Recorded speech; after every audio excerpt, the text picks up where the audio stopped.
Paz e bem, sou Paulo da Costa Paiva, leigo professo na Ordem Franciscana Secular e também idealizador da mídia digital Partilha Franciscana. Lá você encontra tudo relacionado à nossa espiritualidade dos franciscanos terceiros. Você encontra vídeos, textos, história de santos, muitas informações relacionadas à mística franciscana. Aproveito e faço um convite a conhecer as nossas fraternidades espalhadas por esse mundo todo. Há mais de 800 anos levando Cristo, levando a Boa Nova, sendo luz para o mundo e sal para a terra. Você que é leigo, você que é do clero secular, venha nos visitar e venha fazer parte da nossa família. E agora, dando continuidade à história da Ordem Franciscana Secular, estamos já no século XX. Nós que iniciamos desde o início, no século XIII, agora estamos já no século XX. Já à beira de falar da nossa mais recente regra, a regra atual. Então, vamos lá. Uma nova primavera. Depois da Segunda Guerra Mundial, se intensifica também na Ordem Terceira Franciscana o anelo de renovação que já estava pipocando na igreja e de modo particular nas agremiações laicais. Os primeiros sinais oficiais relativos à renovação da legislação da Ordem Terceira Franciscana aparecem no imediato pós-guerra. A 5 de setembro de 1946, os 4 ministros gerais da Primeira Ordem e da TOR aprovaram o documento Statum Concilii Internationale Tertii Ordini Nossa Sancti Francisci Assisiense. Tal conselho, definindo como capítulo Tertii Ordini, era composto por 4 comissários gerais assistentes, nas qualidades de 4 delegados dos respectivos ministros gerais. Uma das primeiras iniciativas do Conselho foi a de enviar no início de 1947 aos 4 ministros gerais uma carta que mostrava claramente como a regra de Leão XIII era esquemática, tendo necessidade de uma interpretação certa e unívoca para colocar fim às leituras subjetivas de diferentes comentaristas. Mostrava-se assim a exigência de uma revisão legislativa, tanto em relação à regra quanto à constituição da Ordem Terceira Franciscana. Então, já surgia aí um desejo de uma renovação da regra, uma renovação que só foi se dar continuidade, aliás, se concretizar no período pós-concílio, né? Em 1948, depois de uma consulta informal junto à Congregação para os Religiosos, o estudo sobre possíveis revisões foi enviado aos 4 comissários, que optaram por não fazer alterações na regra de 1883, a nossa penúltima regra, mas de insistir no trabalho de elaboração de texto das constituições.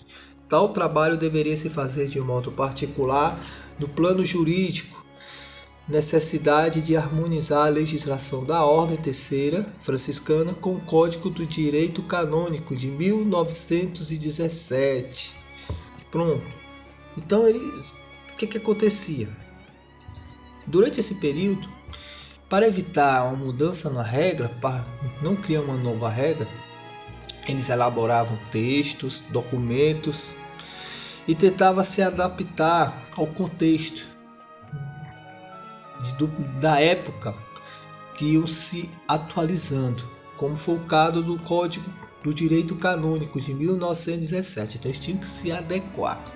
Então, para não mexer na regra, eles desenvolviam documentos oficiais para todas as fraternidades franciscanas terceiras, de regulamentar a existência e o funcionamento dos discretórios provinciais e nacionais, nascida em diversas áreas culturais não prevista na regra leonina, que é a regra penúltima, né?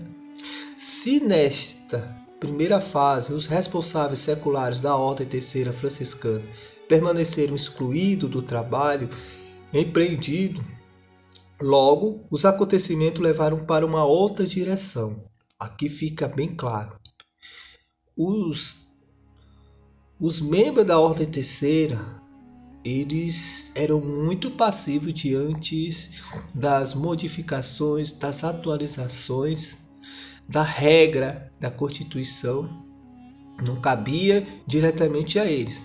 A autoridade ficava clara, era dos irmãos religiosos consagrados, tanto da primeira ordem como a Tó.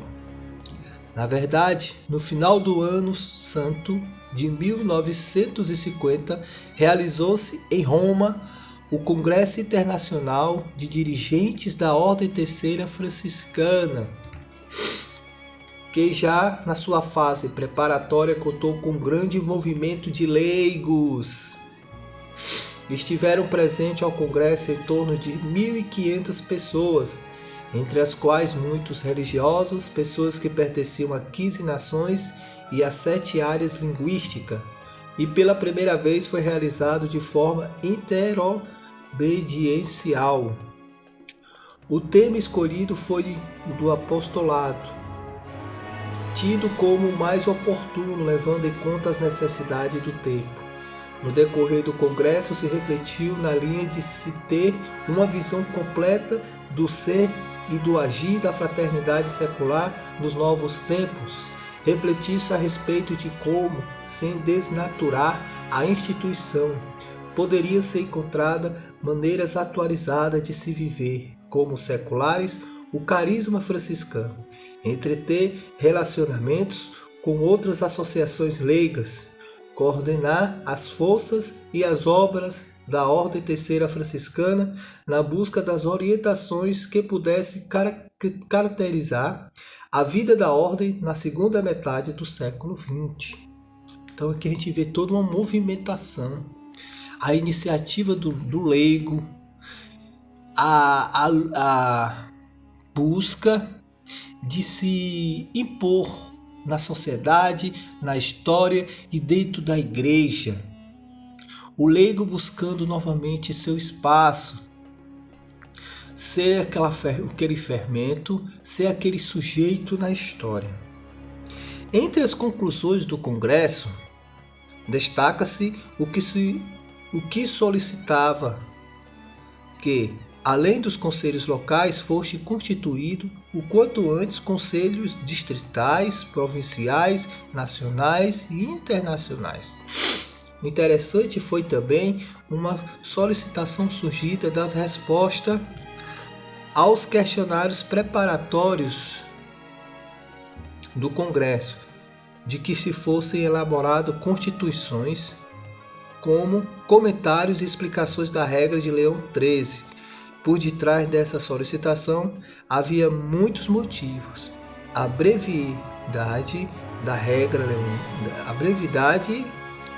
da regra leonina, isso mesmo, a necessidade de adequar-se à legislação do Código do Direito Canônico, os relacionamentos criados com a ação católica, a evolução organizada da própria Ordem Terceira, a unidade da direção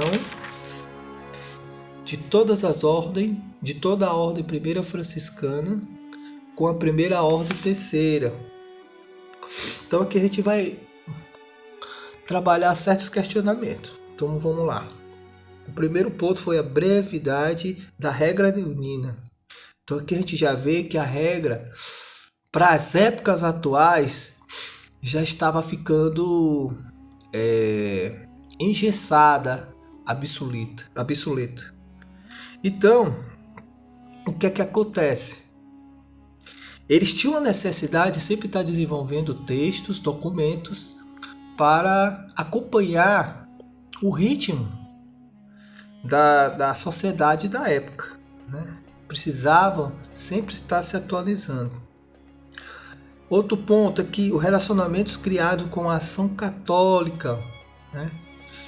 Que viam-se a necessidade desses trabalhos sociais, mas não necessariamente dentro da Ordem Terceira, mas em parceria com movimentos e ações católicas junto à sociedade e junto à própria igreja, né?